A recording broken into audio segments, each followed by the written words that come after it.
Le soleil à travers les yeux clos donne un noir lumineux à travers les paupières. La sensibilité de la peau étant différente, selon les endroits du visage, certains rayons du soleil qui le frappent semblent plus vifs que d'autres, dû sans doute à un écart de sensibilité ou à l'intuition plus forte de certains territoires au risque de coups de soleil. C'est un ami dangereux. Si je m'endors en m'abandonnant à sa chaleur bienfaisante, je me réveille brûlé. Et se mettre de la crème protectrice, c'est comme mettre un préservatif.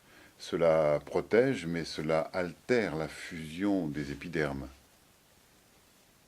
La vraie étreinte avec le soleil doit se faire sans crème, sans écran, sans chapeau, sans lunettes fumées.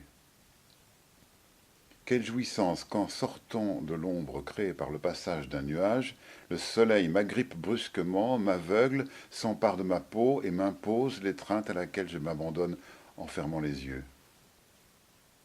Abandon risqué. Enfant, j'étais impressionné de voir brûler une feuille de papier en concentrant sur elle les rayons du soleil avec une simple loupe. Je me servais de cette même loupe comme d'une arme pour brûler des cohortes de fourmis qui fuyaient le rayon mortel en se déplaçant dans tous les sens sur le ciment de la cour de mon enfance. Simulation d'un massacre au lance-flammes que j'avais vu utilisé par des soldats allemands dans les archives d'actualité en noir et blanc que diffusait la télévision. Dans le film à grand spectacle du producteur Daryl Zanuck, Le jour le plus long, il y a une longue séquence où deux avions allemands mitraillent la plage d'Ob-Hama lors du débarquement en Normandie. La caméra est placée dans l'avion et l'on voit les GIs tenter de s'échapper en courant dans tous les sens. Je reproduisais cette scène avec les fourmis qui avaient transformé la cour de ma maison en voie à fort trafic. Un marteau dans la main, je simulais un piquet sur les colonnes processionnaires et martelais les fourmis dans l'axe du piquet. Elles s'enfuyaient, quittant leur trajet rectiligne pour échapper à l'hécatombe provoquée par mes coups qui, dans une cadence régulière de mitrailleuse, percutaient le ciment, écrasant au passage plusieurs d'entre elles.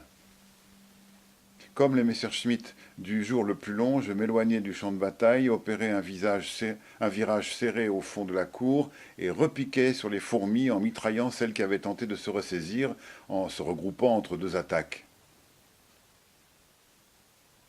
Plaisir de tuer, plaisir de torturer les animaux, répétition générale pour tuer des humains ou catharsis. Comment pouvais-je, sans remords, trancher les antennes des escargots avec une lame de rasoir après avoir attendu que ceux-ci, se sentant en sécurité, sortent de leurs coquilles et étirent leurs antennes? Où le plaisir pris à cette torture trouvait-il son autorisation? Je me souviens précisément de l'odeur que dégageaient les cadavres des centaines de fourmis écrasées sur le ciment par mes coups de marteau. Elle était excitante, comme doit l'être l'odeur du sang et de la poudre sur les champs de bataille. J'imagine très bien comment de telles odeurs peuvent masquer le crime en excitant les sens et l'imagination. Ma détermination à rechercher les fourmis fuyardes était bien la simulation d'une jouissance à exterminer, forme morbide du goût de l'accomplissement. Plaisir de faire souffrir? Je pense à cette phrase de Schopenhauer, le plaisir du prédateur est inférieur à la souffrance de la victime.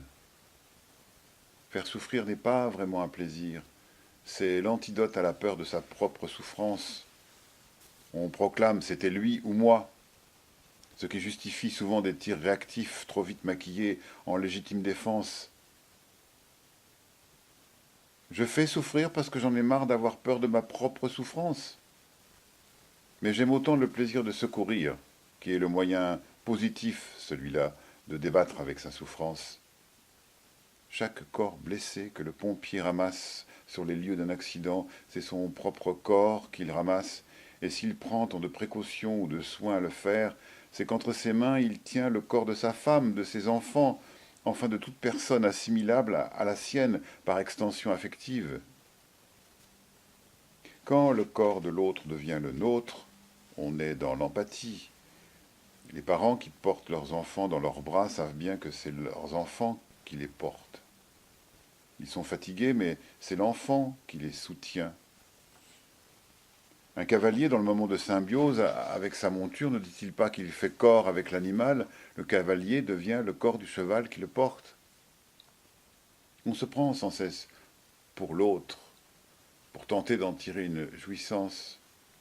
A contrario, cela explique la grimace que l'on fait devant la personne laide. Cette réaction ne s'explique que par cette capacité de se prendre pour le corps de son prochain, de l'assimiler, de s'identifier immédiatement à lui. Et la grimace n'est rien d'autre que l'expression de la volonté d'interrompre cette projection parce qu'on pressent que l'on n'aura aucun plaisir à se prendre pour ce corps-là. La beauté est sans cesse recherchée parce que devant la beauté, on croit s'embellir. Je me souviens de ce conseil que donnait une vieille dame de mon quartier aux femmes enceintes. Pendant votre grossesse, ne regardez que des gens beaux et des choses belles pour que votre bébé soit beau lui aussi. Cette empathie était censée influer sur la croissance du fœtus. Si quelqu'un évoque devant moi la piqûre qu'on a dû lui faire à la cuisse pour le soigner, je ressens aussitôt un frisson douloureux à ma propre cuisse. La réalité de cette sensation de douleur éprouvée réellement m'étonne. Cette capacité qu'a le corps, via l'imagination, de se prendre pour l'autre, m'étonne. Ce n'est pas du mimétisme, ce n'est pas de la compassion, c'est une confusion. Confusion de moi avec l'autre. Le plaisir que l'on prend dans la méditation tient à la capacité de faire de son corps le contenant de tout ce qui l'entoure, jusqu'à être tout à la fois le ciel, le soleil, les arbres, la terre, le vent et les autres. On dit à tort que l'on est, dans ces moments, à l'écoute de soi, attentif à son grouillement intérieur. C'est pas vrai.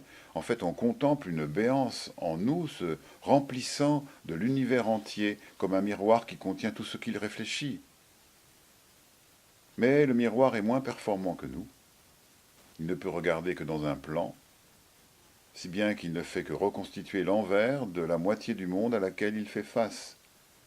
L'homme, lui, peut contenir et intérioriser le monde entier, et cette impression mixte de puissance et de sérénité que semble détenir celui qui médite n'est rien d'autre que l'expérience de l'immensité de sa contenance. La fable de la grenouille voulant se faire aussi grosse que le bœuf véhicule une morale à tort à charge pour la grenouille. Celui qui médite ne fait rien d'autre que de réussir ce que tente vainement de faire le batracien. Et le rapport de taille entre l'homme méditant et l'univers dont il s'emplit est autrement plus grand que le rapport de taille entre le bœuf et la grenouille s'enflant. Il se fait très simplement et sans casse. Le bœuf pourrait vouloir faire l'expérience inverse et vouloir se contenir tout entier et aussi légitimement dans la grenouille. Je me souviens de mes deux chiens, un teckel et un braque. Le gros braque voulait absolument faire tout ce que faisait le petit teckel, et notamment passer par les endroits de la maison où l'autre passait. Il fallait quelquefois décoincer le gros chien qui avait voulu suivre le petit chien sous une armoire. C'était un spectacle ridicule et poignant à la fois. Nous n'avons pas conscience de notre taille. Je suis grand, 1,90 m, mais quand je suis avec une personne beaucoup plus petite que moi, j'ai la même taille qu'elle par projection empathique. Et je ne me mets pas à son niveau, je suis à son niveau. C'est en regardant plus tard une photo prise dans un moment de rapprochement que je m'effraie de ne pas m'être rendu compte à ce point du différentiel et de l'image comique que cela pouvait donner. Le goût avéré des hommes grands pour les petites femmes n'est qu'un paradoxe érigé en loi. Ce hasard statistique trahit simplement l'incapacité des grands à réaliser que les femmes qu'ils courtisent sont plus petites qu'eux. Je ne prenais conscience que mes partenaires étaient petites qu'en voyant l'image du couple que l'on formait dans la vitrine d'un magasin en traversant la rue ou qu'en dansant avec elles, je m'apercevais que tout contre elles, ma tête était par-dessus la leur, le haut de leur crâne sous mon menton, et que je voyais mieux les autres danseurs que mes partenaires.